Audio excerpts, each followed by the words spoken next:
मौसम एक बार फिर बदल रहा है और सर्द हवाएं अब धीरे धीरे हमारी सुबह और शाम का हिस्सा हो गई है। सर्दी ज्यादा पड़ने पर हमें धूप में बैठना काफी सुकून देता है। सर्दियों से बचने के लिए हम घर में हीटर और ब्लोअर्स का इस्तेमाल करते हैं, लेकिन ये खुश्क हवाएं और अंदर बाहर का तापमान में बदलाव अपने साथ कई समस्याएं लेकर आता है, जो हमारे शरीर और त्वचा के लिए बेहद नुकसानदेह साबित होता है। नमस्कार, हेल्थलाइन में आप सभी का स्वागत है। खूबसूरत चेहरा और स्वस्थ त्वचा किसे अच्छा नहीं लगता, लेकिन जरूरत है इसकी सही देखभाल की। हेल्थलाइन में हम आपको सेहत से जुड़ी समस्याओं के बारे में जानकारी देते हैं। अगर आपकी भी सेहत से जुड़ी कोई समस्या है जिसके बारे में आप हमसे जानकारी चाहते हैं, तो आप हमें फोन करके अपनी समस्या बता सकते हैं। हमारी फोन लाइन सोमवार दोपहर 12 बजे से 2 बजे तक खुली रहेंगी। हमारा फोन नंबर है 0172504334। हमारा नंबर आप अपनी टीवी स्क्रीन पर भी देख सकते हैं। आज हम बात करेंगे सर्दियों के मौसम में त्वचा से संबंधित समस्याओं के बारे में, और इसके बारे में जानकारी देने के लिए हमारे साथ स्टूडियो में मौजूद हैं पीजीआई चंडीगढ़ से dermatologist doctor M Senthil Kumaran ji. Doctor Senthil, आपका हमारे स्टूडियो में स्वागत है। नमस्कार। सबसे पहले मैं ये जानना चाहूंगी कि जो लोग कहते हैं सर्दी आने के बाद त्वचा की जो प्रॉब्लम्स हैं, समस्याएं हैं, वो काफी बढ़ जाती हैं, तो सर्दियों को त्वचा के लिए सही नहीं मानते, ये कितना सच है? अपने सच क्या है कि जब भी सर्दी के मौसम आती है तो स्किन की प्रॉब्लम और ज्यादा हो जाती है। जब नॉर्मल सीजन में क्या होता है कि हमारी बॉडी में सेबेशियस ग्लैंड्स बोल की एक चीज है जो अपने आप ऑयल सेक्रेट करती है, और हमारी स्वेट ग्लैंड से जो स्वेटिंग होती है उससे हमारी स्किन होती है सॉफ्ट और सपल। मगर विंटर सीजन में क्या होता है कि ये जो काम है, यानी स्वेटिंग नहीं होती है और ऑयल जो प्रोड्यूस होना है वो नहीं होता है। इससे हमारी स्किन की जो वाटर कैपेसिटी कम होने के बाद ड्राई हो जाती है स्किन, काफी रुखापन होती है, और उसके कारण जो सेकेंडरी बीमारियां जो है चमड़ी का वो निकलने आती है। जी, तो सर्दियों में किस किस तरह की समस्याएं सामने आती है त्वचा से संबंधित? त्वचा से संबंधित वो पहले होते हैं, पहले है नॉर्मल ड्राइनेस, जो हम बोलते हैं डर्मेटोलॉजी में ज़िरोसिस बोलते हैं। वो क्या होती है, स्किन पूरी तरह ड्राई हो जाती है और धीरे धीरे खुजली होना शुरू होती है। जब इचिंग स्टार्ट होता है, इचिंग स्टार्ट होने से cracks on the skin, cracks होने से सेकेंडरी इन्फेक्शन, यानी जो क्रैक होने से क्या होती है, हमारी स्किन का जो प्रोटेक्टिव लेयर है वो चली जाती है। इससे सेकेंडरी बैक्टीरियल इन्फेक्शन होने के बाद इन्फेक्शन हो जाएगी, वो सेकेंड कॉम्प्लिकेशन है। तीसरा जो कॉम्प्लिकेशन है एक्जिमा, वो उस इन्फेक्शन से क्या होगी, थोड़ी बहुत जो प्रोटीनिशियस मटेरियल वो सेकेंडरी स्किन को इरिटेट करके सेकेंडरी एक्जिमा हो जाएगा। These are the common things how we can think about it. सर्दियों में जैसा कि आपने कहा है कि त्वचा में रूखापन आता है, ओंठ फटते हैं, बहुत सारी समस्या आती हैं, तो इससे किस तरह से बचना चाहिए और इसके लिए क्या प्रिकॉशन लेना चाहिए? प्रिकॉशंस तो बहुत तरह की है। एक है प्रिवेंटिव एस्पेक्ट्स। प्रिवेंटिव एस्पेक्ट्स क्या है, आजकल बहुत सारी सोप्स वगैरह आती है। मोस्ट ऑफ दी सोप्स जो मार्केट में मिलता है वो अल्कलाइन सोप्स है। हमारी स्किन का पीएच है थोड़ी सी एसिडिक, तो एसिडिक होने के कारण ही it prevents us from bacterial infection वो वगैरह होता है। सो वो अल्कलाइन सोप्स यूज करने से क्या हो जाएगी कि जो ऑलरेडी जो ड्राइनेस है उसको एग्रीवेट करके, और जो भी उससे जो सेकेंडरी कॉम्प्लिकेशन आने जैसे वो एक्जिमा वो वगैरह जल्दी आ जाएगी और complication.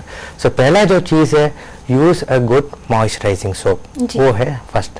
Second one, use of moisturiser. जो मॉइस्चराइजर तो अनेक तरह की होती है इन दी मार्केट, वो कुछ स्पेसिफिक नहीं है। तो वही है कि 3 तरह की मॉइस्चराइजर होती है। एक सिर्फ तेल वाला होता है, दूसरा क्रीम की टाइप होती है, तीसरा जो है लोशन की टाइप।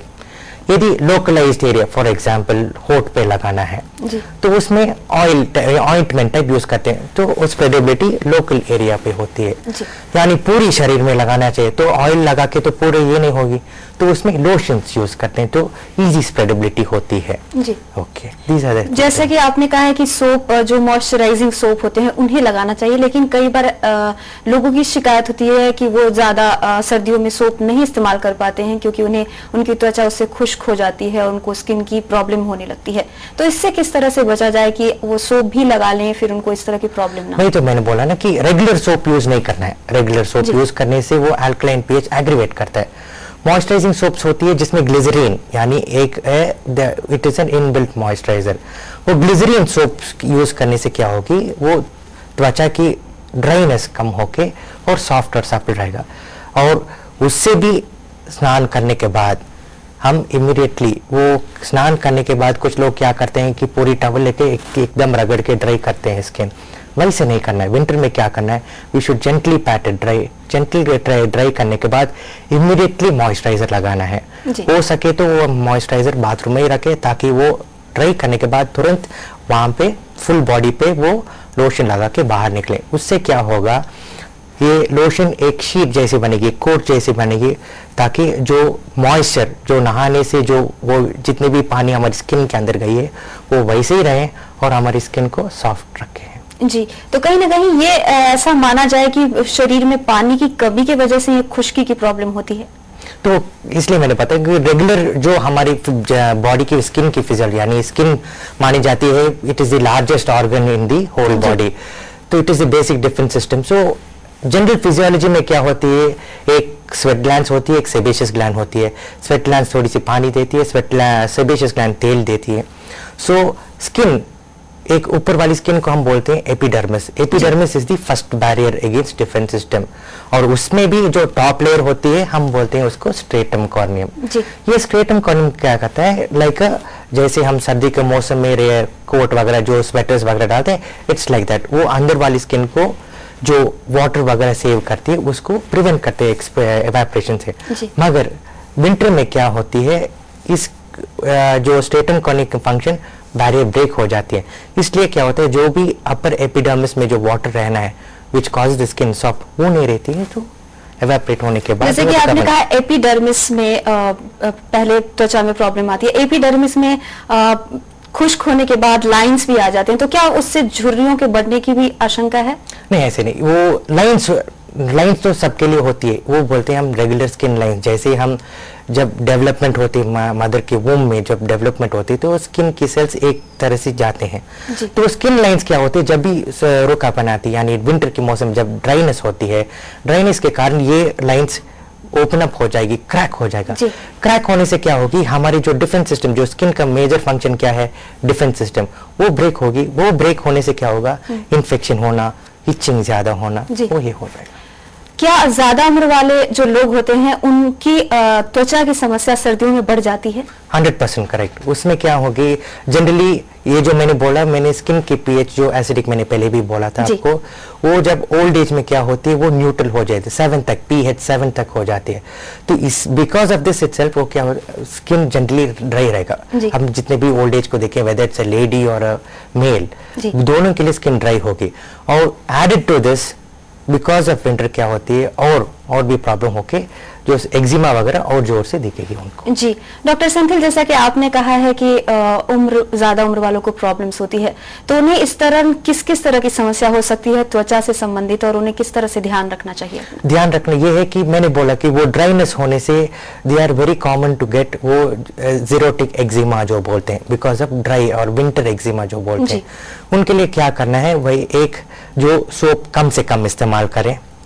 दूसरा जो चीज है, ज्यादा गर्म पानी से ना नहाएं, इट शुड बी कोसा गर्म पानी। तीसरा जो चीज है, जो अच्छी तरह मॉइस्चराइजर है वो नहाने के तुरंत बाद लगाएं, और साबुन नहाने के टाइम साबुन कम से कम इस्तेमाल करना है। और कुछ लोग विल बी वेरी पर्टिकुलर कि मैं दिन में 2 बार नहा लेता हूँ, मैं 3 बार, मगर one advice for them is to do once a day बात, वही काफी है सर्दियों के मौसम में। जी, जो हिमाचल है या फिर जम्मू कश्मीर है, वहाँ काफी ज्यादा सर्दी पड़ती है, तो वहाँ के लोगों को अपनी त्वचा की कैसे देखभाल करनी चाहिए? वहाँ की जितनी ठंड ज्यादा होती है उतनी चमड़ी के फटना और ज्यादा होती है, तो उन लोगों के लिए वो थिक ऑयली और जो ऑइंटमेंट जैसे मैंने वो मॉइस्चराइजर्स बताया ना, वो अच्छी तरह यूज करना पड़ेगा। और उनको ज्यादातर पानी में, यानी रिकरेंट यूज ऑफ सोप, वो क्या होगी, हाउस वाइफ्स विल बी वर्किंग विथ वो डिटर्जेंट सोप के साथ वगैरह, वो डिटर्जेंट रेगुलर सोप से भी और तेज वाली होती है। इससे क्या होगी, जो हाथ के ऊपर पहली जो चीज है एक्सपोज एरिया में चमड़ी फटती है, चमड़ी फटकर खुजली होने के बाद वहां पे सेकेंडरी एलर्जी, यानी जो सोप जितने भी उसमें केमिकल्स है उसका एलर्जी हाथ को वगैरह ये कर सकते हैं। सो उन लोगों के लिए कि उससे ज्यादा काम नहीं करने, पानी में ज्यादा हाथ नहीं रखना। वही जी, जैसा कि आपने कहा है कि स्किन की एलर्जी होती है, तो कई बार पहले होती है कि खुश्की होती है, उसके बाद इचिंग होती है, फिर लालीपन देखने को मिलता है स्किन में, फिर धीरे धीरे वो एलर्जी बढ़ जाता है। तो ये कितना नुकसानदेह है त्वचा के लिए, और क्या करना चाहिए इस समय मरीजों को अगर इस तरह की प्रॉब्लम हो? वही तो जैसे मैंने वो तो जैसे आपने बोले वो स्टेप्स ऑफ एक्जिमा है। जैसे पहले स्किन ड्राई होती है, ड्राई होने के बाद कट होती है, कट होने से क्या होती है, इचिंग देती है। और जनरली क्या होता है, जब विंटर के मौसम में शाम के वक्त इचिंग ज्यादा होती है, क्योंकि जो आदमी काम के लिए जाता है वो is not worried about it day time में, मगर शाम को घर आते खुजली करने लगते हैं। जब खुजली करने से क्या होती है, वो जो कट को और ज्यादा करके हम इन्फ्लेमेशन करते हैं। इन्फ्लेमेशन होने से क्या होगी, एक्जिमा शुरू होती है। और एक जगह पर जब शुरू होता है एक्जिमा, तो जहां जहां ज्यादा ड्राइनेस होती है वहां सारा स्प्रेड होने लगेगी। तो क्या ये माना जाता है एक्जिमा के बारे में, जैसा कि आपने कहा है कि वो स्प्रेड होता है, तो क्या एक दूसरे के कांटेक्ट में भी फैलने के चांसेस होते हैं एक्जिमा के? नहीं, winter eczema is an endogenous eczema, वो स्प्रेड नहीं, इट कंटेजियस नहीं है, it doesn't spread nothing. Suppose उनमें इन्फेक्ट यानी ज्यादा खुजली करने के सेकेंडरी इन्फेक्शन हो गई, वो इन्फेक्टिव चीज एक से एक फैलती है। The infection is a communicable, मगर eczema is not contagious. Eczema के कितने टाइप्स होते हैं? एक्जिमा डर्मेटोलॉजिकली बोले तो it is of two types, endogenous and exogenous. Endogenous यानी जो अंदर मेटाबॉलिकली जो भी कॉम्प्लिकेशन होती है अंदर की कारण से होती है। एक्सोजेनस होती है एलर्जी से, contact allergy, for example contact allergy से। वो कॉन्टैक्ट एलर्जी यानी कुछ लोगों के लिए मेटल की एलर्जी होती है, कुछ लोगों के लिए साबुन से एलर्जी होती है। हमारे इंडिया में तो वो पार्थिनियम डर्मेटाइटिस ज्यादा है, उससे एलर्जी होती है। These are the different types of eczema. So contact dermatitis exogenous होती है यानी बाहर की तरफ से, एंडोजेनस होने से which is because of internal metabolic problem. जी, तो जब एक्जिमा की प्रॉब्लम होती है तो उन्हें डॉक्टर से कब सलाह की जरूरत होती है? जितने जल्दी हो सके, ताकि वो प्रिवेंशन ऑफ सके, क्योंकि सेकेंडरी इन्फेक्शन होने से that to an old individuals वो सेलुलाइटिस वगैरह होने की बहुत संभावना है। तो जब भी उनकी ड्राइनेस इमीडिएटली और खुजली ज्यादा होने लगती, तुरंत ही ये डर्मेटोलॉजिस्ट के पास जाएं और जितने जल्दी ट्रीटमेंट ले सकें उतनी अच्छी है। त्वचा के कितने टाइप्स होते हैं? स्किन का मेडिकली देखें तो there are 6 types, type 1, type 2, type 3, type 4, कुछ नेम्स नहीं होती है, सिर्फ टाइप 1, टाइप 2, टाइप 3, टाइप 4 मानी जाती है। मगर जो हमारी इंडियन स्किन है वो है टाइप 4 एंड टाइप 5 स्किन, जो सन से बर्न नहीं होती है और काला होता है। तो उनको सर्दियों में किस किस तरह की प्रॉब्लम आती है? वैसे let's talk about general population में we can say whether it is a normal skin और वेरी ऑयली स्किन, नहीं तो वो ड्राई स्किन माने जाते हैं। जो पहले से ड्राई स्किन वाले होते हैं वो they should be very careful. उन लोगों के लिए ही पहले से इट भी दुगनी हो जाएगी उनकी कॉम्प्लिकेशन जो ड्राइनेस के कारण। सो उनको जैसे मैंने बताया कि साबुन कम से कम इस्तेमाल करना है और अच्छी ऑइंटमेंट टाइप की जो मॉइस्चराइजर्स होते हैं उनको यूज करना है, ताकि वो सॉफ्ट एंड सप्पल स्किन रखें। और जो नॉर्मल स्किन वाले हैं they can continue with their regular, जितने जो भी लगा रहे तो आजकल तो बहुत ये होती है, so people are using regular moisturisers. So उससे वो फर्क नहीं पड़े तो if they feeling they need a better thing, फिर इमीडिएटली डर्मेटोलॉजिस्ट के पास आने से we can give them a good. सर्दियों में स्किन की पीलिंग की भी समस्या होती है, ये क्या वजह है और इससे बचने के लिए क्या करना चाहिए? पीलिंग भाई तो it is part and parcel of the वो चेंजेस, यानी वो जब ड्राइनेस होती है तो जो डेड पीएस जो स्ट्रेटन कॉर्निया मैंने बोला वो पील आउट होती है। और हाथ में तो it is more common because ज्यादातर काम वगैरह हाथ से ही करे जाते हैं और जहाँ पे फ्रिक्शन होती है और पीलिंग आउट होने की और ज्यादा है और ड्राइनेस होने के कारण है। तो कीप एक वैसलीन की जो पेट्रोलियम जेली होती है तो अच्छी तरह रखने से इमीडिएटली रखा। जब मोस्ट ऑफ देम वो एक्सपीरियंस हुआ होगा कि हर मौसम में हमें ऐसे हो जाती है, तो क्या हो जाती है तो इमीडिएटली वो सर्दी के मौसम स्टार्ट होने से ही एक अच्छी वैसलीन और ये लगाने से वो कंट्रोल हो जाती है। जी डॉक्टर सेंथिल, अभी वक्त हुआ एक छोटे से ब्रेक का, हमारी बातचीत जारी रहेगी, आप बने रहिए हमारे साथ।